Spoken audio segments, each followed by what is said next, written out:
अवधूत चिंतन श्री गुरुदेव दत्त. श्री स्वामी समर्थ.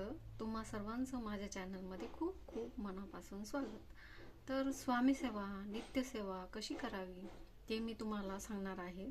ही सेवा मनापासून करायची आहे आपल्याला. तर ही सेवा मनात कुठलीही स्वार्थ न ठेवता सेवा करायची आहे. पण तुम्ही जर स्वामी भक्त असाल, तुम्हाला स्वामी सेवा करायची असेल, करणार असाल, तर ती कुठून करावी हे समजत नसेल तर ती कोणती? तर सर्वप्रथम या जगात स्वामींची उच्च कोटीची सेवा म्हणजे स्वामींचं नामस्मरण. तर स्वामींचं नामस्मरणाने सुरुवात करूया या सेवेला.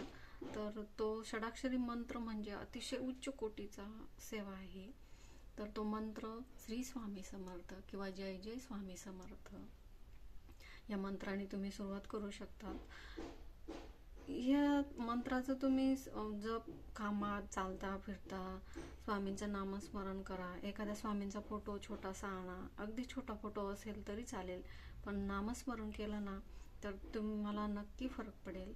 तुम्ही फक्त मनापासून कळकळीने स्वामींना हाक मारा, स्वामी नक्की तुमच्या हाकेला धावून येतील, ही 100% गॅरंटी आहे. तर दुसरी सेवा म्हणजे तारक मंत्र. अतिशय प्रभावशाली ही सेवा आहे. हा तारक मंत्र तुम्ही 11 वेळा म्हणू शकता. तुम्हाला कुठेही यूट्यूबला सर्च केला तर तारक मंत्र भेटून जाईल. नाही 11 वेळा शक्य झालं तर 1 वेळा म्हणा, पण याचा अनुभव आल्याशिवाय मात्र राहणार नाही. फक्त या सेवेला सुरुवात तर करून बघा, किती फरक पडेल. फक्त कष्टाला नशिबाची साथ पाहिजे हे तर आहेच, पण तर स्वामी नक्की साथ देतील.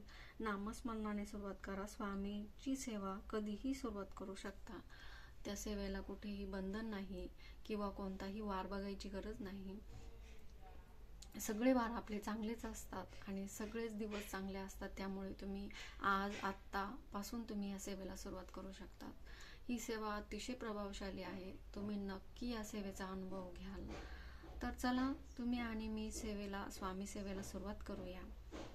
छोटीशी सेवा तुमच्यापर्यंत पोहोचवण्याची कार्य मी आज इथे केली. झालेली सेवा महाराजांच्या चरणी मी रुजू करते आणि आजचा व्हिडिओ मी इथेच थांबवते. परत भेटूया पुन्हा नवीन व्हिडिओसोबत. तोपर्यंत माझ्या चॅनलला तुम्ही जर नवीन असाल तर लाईक करा, सबस्क्राईब करा आणि बेल आयकॉन बटनला दाबायला विसरू नका. तर श्री स्वामी समर्थ.